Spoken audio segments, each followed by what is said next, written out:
रामराम शेतकरी मित्रो, तर आजच्या व्हिडिओचा विषय असा आहे की अकोला जिल्ह्यातील पातूर तालुका इथं वनराई गोशाळा म्हणून एक संस्था आहे.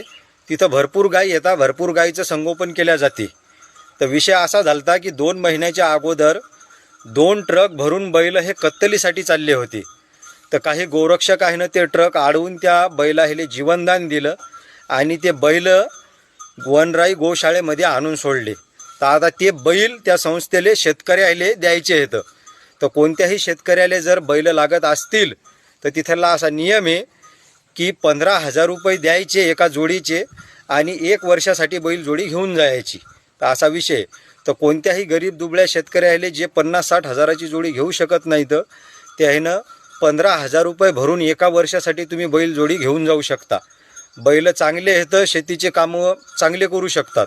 तर कोणत्याही गरीब शेतकऱ्याला जर बैल घ्यायचे असतील, काही शेतकरी फक्त थोडेफार 2-3 महिन्यासाठीच बैल घेतात, तर त्याच्यासाठी ही चांगली गोष्ट आहे की तुम्ही 15,000 रुपये देऊन 2-3 महिने बैल वखरण पेरणं करून डवरे करून संस्थांले वापस नेऊन देऊ शकता.